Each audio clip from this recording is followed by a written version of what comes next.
आप में से बहुत लोगों के दिमाग में आता होगा कि आखिर समुद्र के सबसे नीचे वाले भाग में क्या होता है।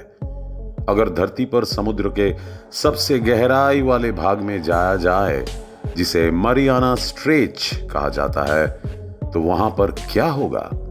तो आज इस वीडियो में हम आपको इसके बारे में पूरी जानकारी देंगे। ये तो हम सभी जानते हैं कि धरती पर जीवन की शुरुआत समुद्र से ही हुई थी, जहां सूक्ष्म जीवों और बैक्टीरिया ने जन्म लिया और बीतते समय के साथ जीवों की कई प्रजातियां अस्तित्व में आईं। ऐसे में ये कहना गलत नहीं होगा कि समुद्र धरती में जीवन देने वाले मुख्य तत्वों में से एक है, जिसके अंदर लाखों करोड़ों जीव जंतुओं की प्रजातियां निवास करती हैं। आज तक इंसान समुद्र का सिर्फ 5% हिस्सा ही छंगाल पाया है। ऐसे में समुद्र के बाकी हिस्से में क्या है, ये कोई नहीं जानता। लेकिन वैज्ञानिक समय समय पर समुद्र के अंदर विभिन्न चीजों की खोज करने के लिए रिसर्च करते रहते हैं, जिसके तहत इंसान एक हद तक समुद्र की गहराइयों तक पहुंचने में कामयाब हो पाया है। प्रशांत महासागर की मारियाना स्ट्रेच में मौजूद चैलेंजर डीप को पृथ्वी के सबसे गहरी ज्ञात जगह के रूप में जाना जाता है। इस जगह की गहराई 10,902 से 11,022 मीटर यानी कि 11 किलोमीटर के करीब है। इस जगह पर सूरज की रोशनी नहीं पहुंचती और चारों तरफ घना अंधेरा होता है। इतना ही नहीं, चैलेंजर डीप में पानी का प्रेशर इतना तेज होता है कि वहां तक पहुंचना किसी भी इंसान या मशीन के लिए जानलेवा साबित हो सकता है। हालांकि अब तक सिर्फ 8 लोग ही चैलेंजर डीप की गहराई तक पहुंचने और वहां से जीवित बचकर वापस आने में सफल रहे हैं, लेकिन समुद्र की गहराई और उसके नीचे मौजूद चीजों का अंदाजा सिर्फ चैलेंजर डीप से ही नहीं लगाया जा सकता, क्योंकि समुद्र में सैकड़ों राज दफन हैं। अगर आप समुद्र की गहराई को अच्छी तरह से समझना और देखना चाहते हैं, तो उसके लिए शुरू से शुरुआत करनी होगी। यानी चैलेंजर डीप तक पहुंचने से पहले हमें यह जानना होगा कि समुद्र के 1 किलोमीटर से लेकर 10 किलोमीटर की दूरी तक क्या क्या घटनाएं घटित होती हैं और इससे समुद्री जीवों पर क्या असर पड़ता है। अगर आप समुद्र में 1 किलोमीटर की गहराई में जाएंगे, तो एक सामान्य इंसान बिना ऑक्सीजन सिलेंडर के इससे गहराई तक भी तैर नहीं पाएगा। एक इंसान ज्यादा से ज्यादा 800 फीट की गहराई तक ही तैराकी कर सकता है। उससे नीचे जाने पर उसे सांस संबंधी समस्याएं होने लगती हैं। समुद्र में 1 किलोमीटर की गहराई पर जाने से इंसान को बेहद तेज वाटर प्रेशर का सामना करना पड़ेगा, जिसकी वजह से उसके फेफड़े भी फट सकते हैं। हालांकि जलीय जीवों के लिए यह प्रेशर बिल्कुल भी जानलेवा नहीं होता है, इसलिए समुद्र में 1 किलोमीटर की गहराई में मछलियों समेत दूसरे जलीय जीवों की विभिन्न प्रजातियां निवास करती हैं। वही समुद्र के सबसे बड़ी शिकारी मछली यानी ब्लू व्हेल अपने शिकार की तलाश में 500 मीटर की गहराई तक जाने की क्षमता रखती हैं, जबकि आमतौर पर यह मछली 300 से 350 मीटर की गहराई में निवास करती है। अगर आप इससे आगे समुद्र की गहराई में जाते हैं, तो आपको 750 मीटर की गहराई में पनडुब्बियां नजर आएगी। ये पनडुब्बियां पानी के अंदर रहकर दुश्मन देश की गतिविधियों पर नजर रखती हैं, ताकि समुद्र से किसी प्रकार का हमला ना किया जा सके। लेकिन 750 मीटर से ज्यादा गहराई में जाने पर पनडुब्बी पानी का प्रेशर नहीं झेल पाती और कुछ ही मिनटों में फट जाती हैं। यानी 800 मीटर की गहराई तक जाने पर आपको तापमान बेहद कम महसूस होने लगेगा।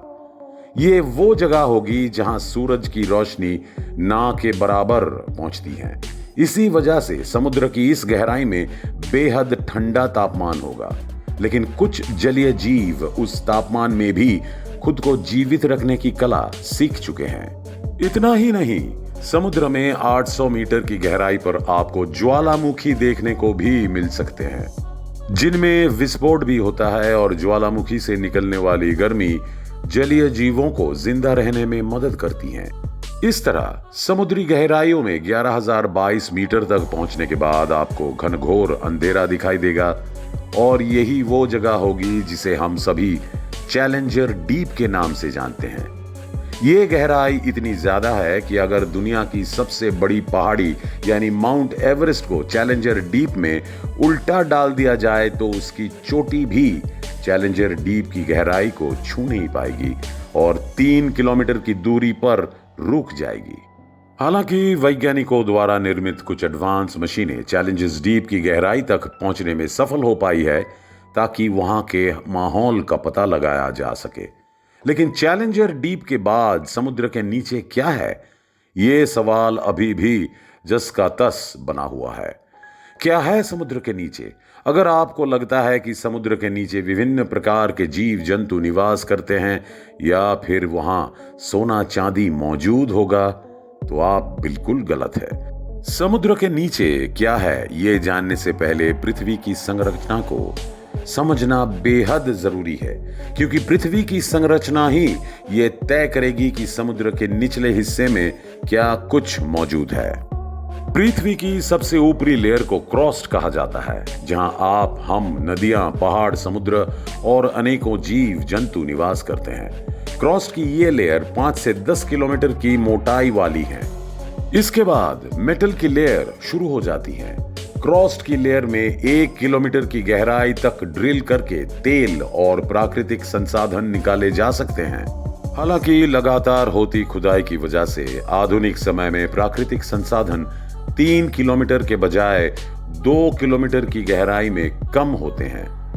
इसी तरह समुद्र की गहराई में रहने वाले जीव जब मर जाते हैं तो उनकी बॉडी सालों साल तक पानी में डिकम्पोज होती हैं और आखिर में कच्चे तेल में तब्दील हो जाती हैं। लेकिन इसका मतलब ये नहीं है कि समुद्र के नीचे कच्चा तेल मौजूद है, क्योंकि डिकम्पोज की प्रक्रिया सालों साल चलती है। ऐसे में इतनी ज्यादा मात्रा में तेल का निर्माण तो संभव नहीं है। फिर समुद्र के नीचे क्या है? असल में समुद्र के नीचे भी पानी ही पानी मौजूद है, लेकिन यह पानी समुद्र से नहीं आता है।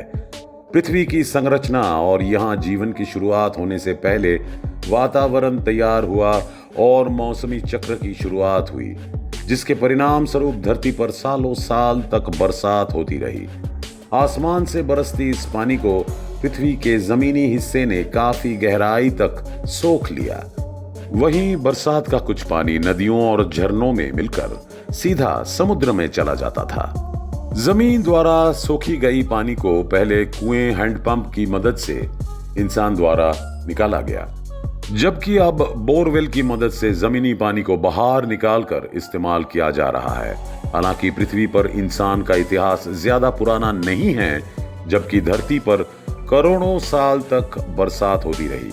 ऐसे में सवाल खड़ा होता है कि आखिर इतने सालों तक पृथ्वी पर बरसने वाला पानी कहां गया? तो इसका जवाब है समुद्र के नीचे। जी हां, आपने बिल्कुल सही सुना। समुद्र के नीचे कुछ और नहीं बल्कि सालों साल से इकट्ठा हुआ बरसात का पानी मौजूद है। आसमान से बरसा ये पानी जमीन के अंदर समुद्र के नीचे बराबर मात्रा में फैला हुआ है और सालों से स्टोर है। करोड़ों साल तक चले जल चक्र के कारण ये पानी क्रस्ट के नीचे और मेटल के ऊपरी हिस्से में जाकर जमा हो गया। इन्हीं 2 लेयर्स के बीच हमारा समुद्र भी मौजूद है। इसलिए ये कहा जा सकता है कि समुद्र के नीचे कुछ और नहीं बल्कि सालों पहले बरसात के जरिए धरती पर आने वाला पानी मौजूद है। समुद्र के नीचे बहती है नदियां। ये सुनने में थोड़ा अजीब और अविश्वसनीय लगता है कि समुद्र के नीचे भी पानी ही पानी मौजूद है, लेकिन इस थ्योरी का कई वैज्ञानिकों ने रिसर्च द्वारा सही साबित किया है। सबसे पहले मेक्सिको में समुद्र के नीचे ऐसे ही एक नदी तलाशी गई जिसका नाम रखा गया सिनोते एंजेलिना। ये बिल्कुल उसी तरह जैसी कोई नदी होती है। ये समुद्र में कहीं कहीं 115 फीट नीचे बहती है। उसका पानी ताजा लेकिन खारा है। इसी तरह ब्लैक सी के नीचे दुनिया की 6ठी बड़ी नदी मिली जो समुद्र में 100 फीट नीचे बहती है। इसकी रफ्तार 4 मील प्रति घंटा है। ये एक बार अपने इस बहाव की रफ्तार में 22,000 क्यूबिक मीटर पानी लेकर चलती है। इसकी चौड़ाई कहीं कहीं 0.6 मोल हो जाती है।